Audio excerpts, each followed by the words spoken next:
Hello and good morning, all of you. Welcome to the Free Ethics Foundation course by Alpha S Academy, and we are at the part 7 of lecture 7, and we shall be studying about the contemporary contractarians. अब last lecture में हम लोगों ने कॉन्ट्रैक्टेरियंस के बारे में पढ़ा था, जो कि एक पार्ट है स्कूल ऑफ थॉट जिसको कहते हैं यूटिलिटेरियनिज्म, और उसमें हम लोगों ने हॉब्स भैया, रॉस भैया और लॉक भैया को पढ़ा था। लेकिन आज हम कंटेम्प्रेरी कॉन्ट्रैक्टेरियन को पढ़ेंगे, जिसमें कि हम लोग जॉन स्टुअर्ट मिल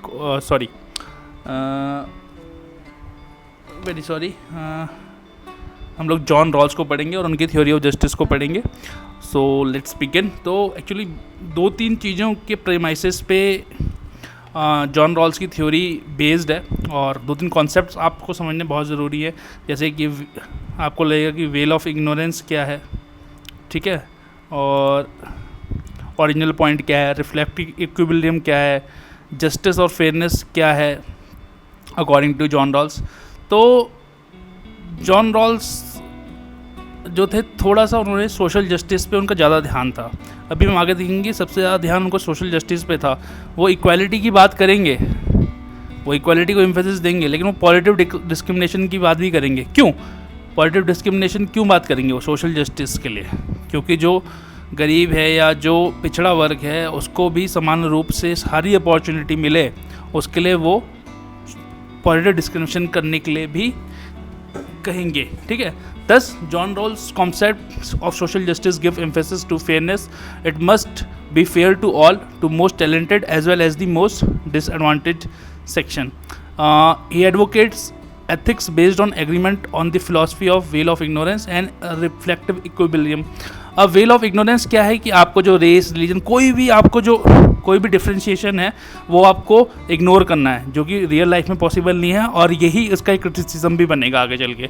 और रिफ्लेक्टिव इक्विलिब्रियम मतलब होता है आप जो भी डिसीजन लेंगे वो कंसेंसस से लेंगे, आप कंसेंसस डेवलप करेंगे। तो इन दो चीज़ों पे बेसिक प्रीमाइसेस जो है बिल्डअप हुई जॉन रॉल्स की थ्योरी की, ठीक है। फिर उन्होंने दो एथिकल प्रिंसिपल्स दिए, ठीक है। जैसे रोसो ने तो एथिकल्स, जैसे हमने लास्ट टाइम डिस्कस किया था कि रोसो ने जो है डिस्कस ही नहीं किया एथिकल प्रिंसिपल्स के बारे में, लेकिन उन्होंने दो प्रिंसिपल दिए, equality principle and differential principle, ठीक है।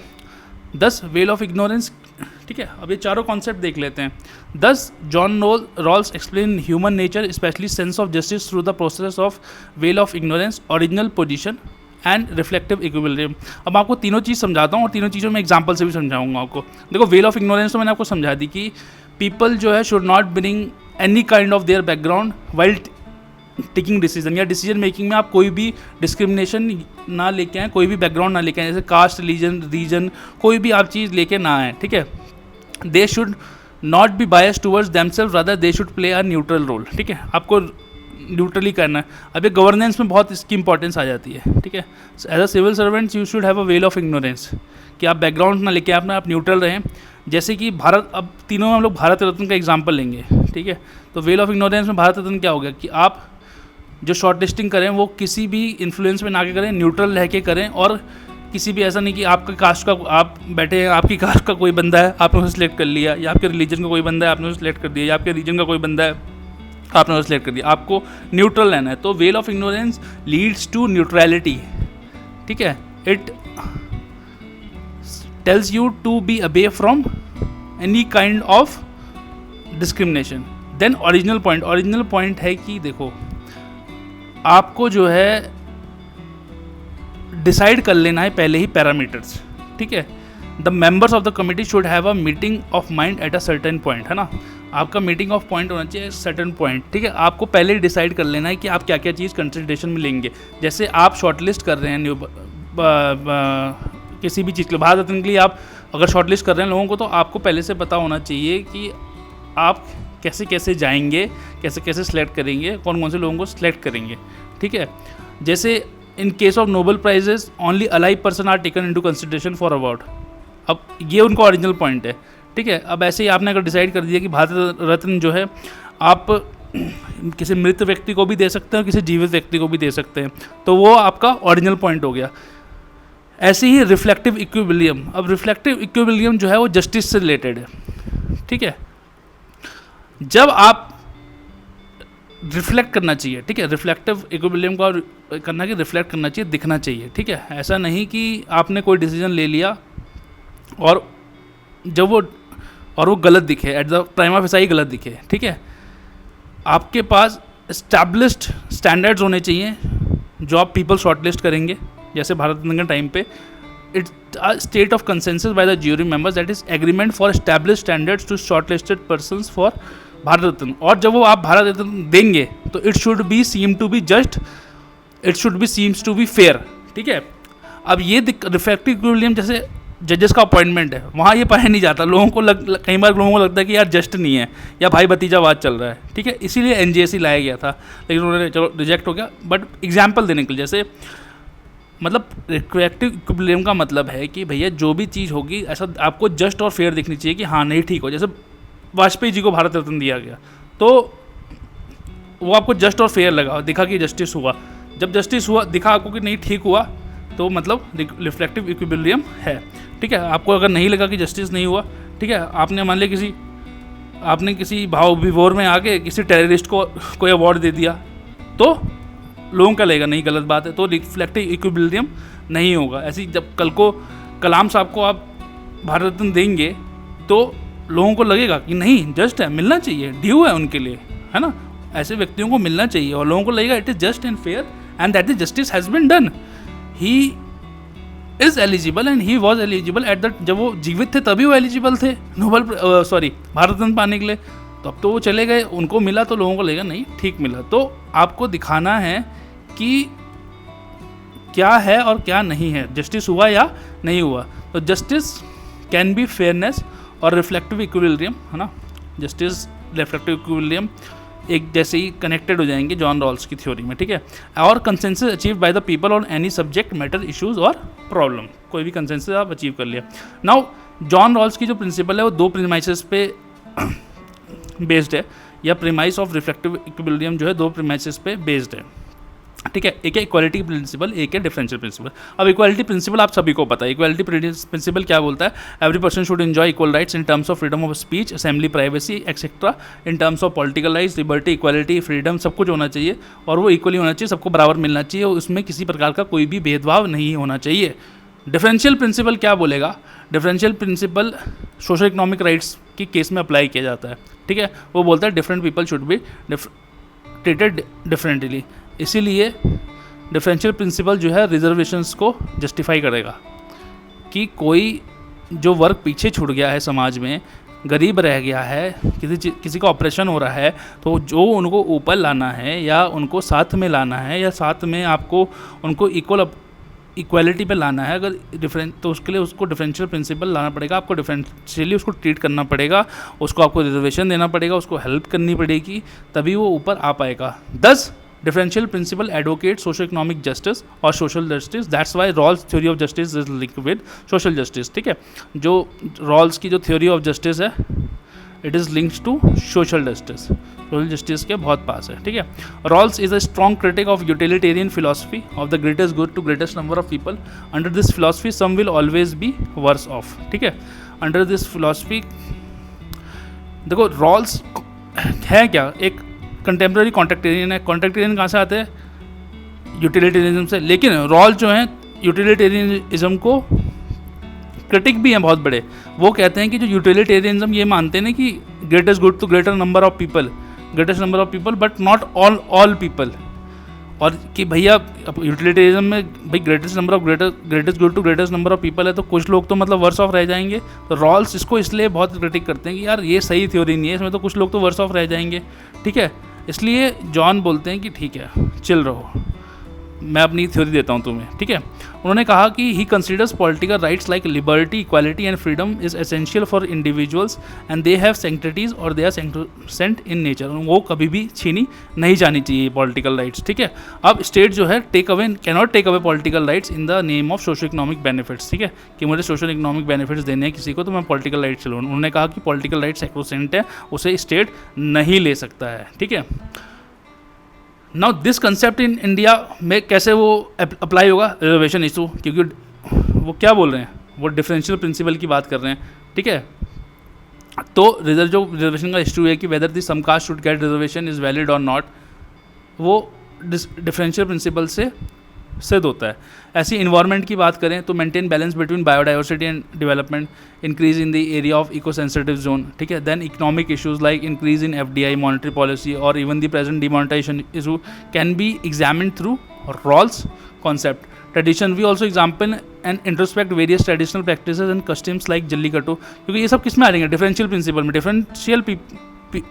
Different people should be treated differently, है ना। Entry of women in certain temples और रिलीजियस प्लेसेस, है ना, सबरीमाला टेम्पल जो इशू है, तो इसको इन सबको हम किससे देख सकते हैं, जो रॉल्स की थ्योरी है ना, कि जस्टिस हो रहा है या नहीं हो रहा है, उन सबको आप इक्विलिब्रियम लगाएं, कभी कुछ लगाएं, पॉजिटिव डिस्क्रिमिनेशन लगाएं, ठीक है, उन सबको आप अप्लाई कर सकते हैं। तो इसका एप्लीकेशन क्या है जनरल कंटेक्स्ट में, कि जस्टिस जो है, जो इसका रिफ्लेक्टिव इक्विलिब्रियम है, उसको अगर हम अप्लाई करें तो justice should not only be done, it should be appear to be done, है ना।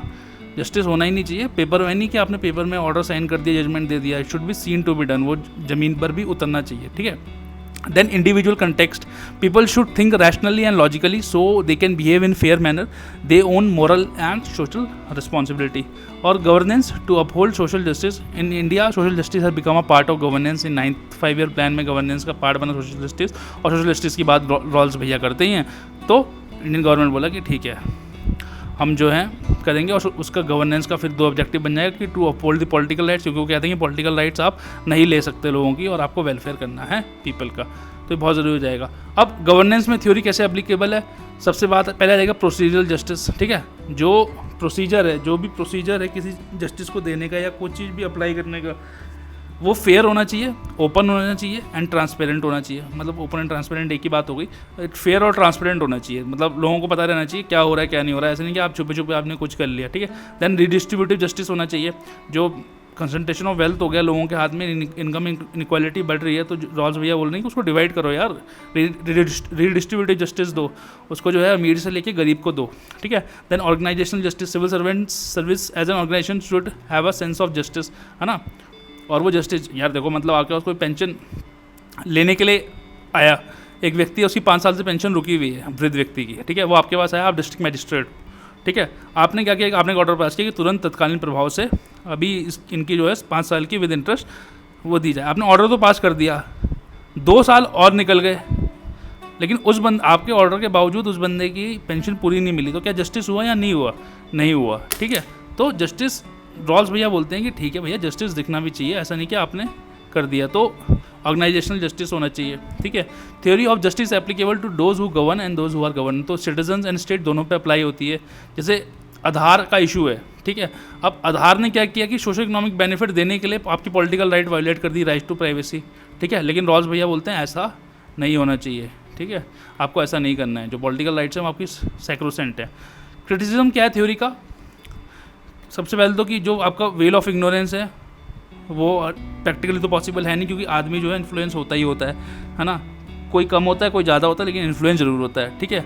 और जो रिफ्लेक्टिव इक्विलिब्रियम है कि जस्टिस दिखे, है ना, वो कई बार सिचुएशन जैसे जम्मू एंड कश्मीर हो गया, इसराइल हो गया, पैलेस्टीन, अब इन ऐसे इशूज़ को आप जो है रिफ्लेक्टिव इक्विलिब्रियम से सॉल्व नहीं कर सकते, तो justice of theory of justice जो है यहाँ फेल हो जाती है। और हेट्रोजीनियस सोसाइटी जो है इंडिया की, वहाँ पे थ्योरी ऑफ जस्टिस जो है थोड़ी सी कम ही अप्लाई होती है, उसको पॉसिबिलिटी कम है उसकी प्रैक्टिकल, बट फिर भी आपको पता तो होना चाहिए, आपको पढ़ना चाहिए ना। अमृता सेन जो हमारे नोबेल लॉरेट थे, उन्होंने भी थ्योरी ऑफ जस्टिस को क्रिटिसाइज़ किया, उन्होंने कहा इंडिया जैसी हेट्रोजीनियस सोसाइटी में ये सूटेबल नहीं है, इसको आप जो रिफ्लेक्टिव इक्विलिब्रियम का कॉन्सेप्ट है या जो जस्टिस का कॉन्सेप्ट है, जो रॉल्स के अकॉर्डिंग आप उसे अप्लाई नहीं कर सकते, इसलिए उन्होंने ह्यूमन कैपेबिलिटी अप्रोच की बात करी। उन्होंने कहा कि आप भाई लोगों को डेवलप करो, उन्हें फ्रीडम दो, अपॉर्चुनिटी दो काम करने के लिए, उनकी कैपेबिलिटी डेवलप करो, उसी से उनका वेलफेयर होगा, ठीक है। उन्होंने कैपेबिलिटी अप्रोच में क्या कहा था कि आप लोगों की कैपेबिलिटी बढ़ाओ, ठीक है, उससे इंडिविजुअल की उसी से उनका वेलफेयर होगा, ठीक है, क्योंकि वो कुछ चीज़ करने में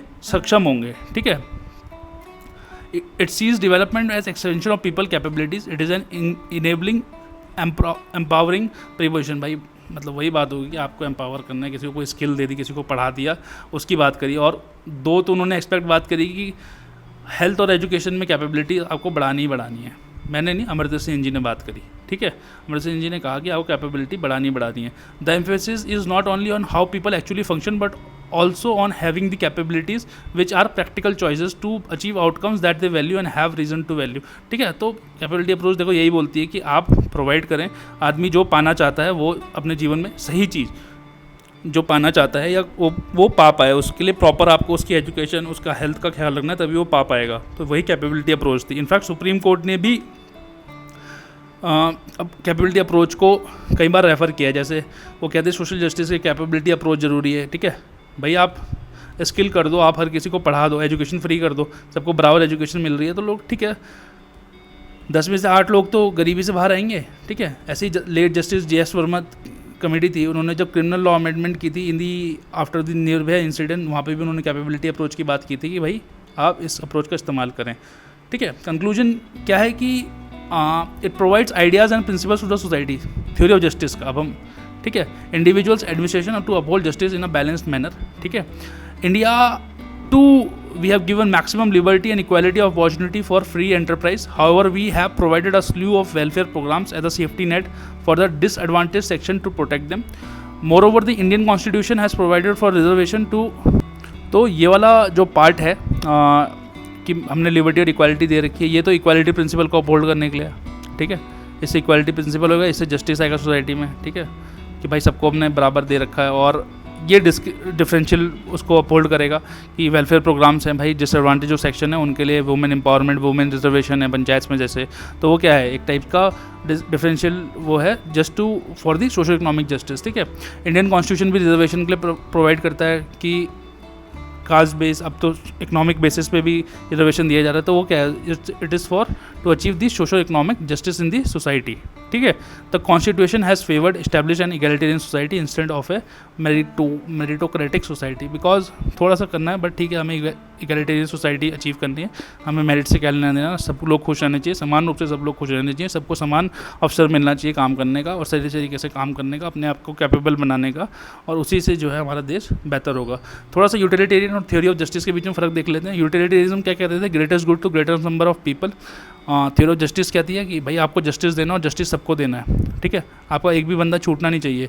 ठीक है, यूटिलिटेरिज्म बोलते हैं कि ठीक है भाई कुछ लोग छूट जाएंगे, some people will be worse off, but ये कहते हैं कि you need justice for all, you can not ignore anybody. ठीक है, एंड यूटिलिटेरिज्म अप्रोच में सर्वाइवल ऑफ द फिटेस्ट था।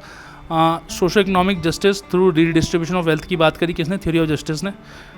ठीक है, तो उन्होंने कहा कि सबको देखो समान रूप से, थ्योरी ऑफ जस्टिस थोड़ा ज़्यादा बेटर थी यूटिलिटेरियन अप्रोच से। ठीक है, फॉर एग्जांपल टैक्सेशन है ना, टैक्सेशन से आप रिडिस्ट्रीब्यूट कर सकते हो वेल्थ को, हायर टैक्सेशन, भाई आप गरीब पर टैक्स लगाओ नहीं और अमीर पे आप ज़्यादा टैक्स लगाओ।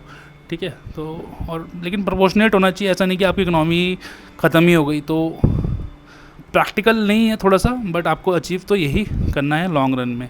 तो ये थी जॉन रॉल्स के बारे में। Thank you all for watching and we shall see you tomorrow. Till then, take care, keep smiling, bye bye.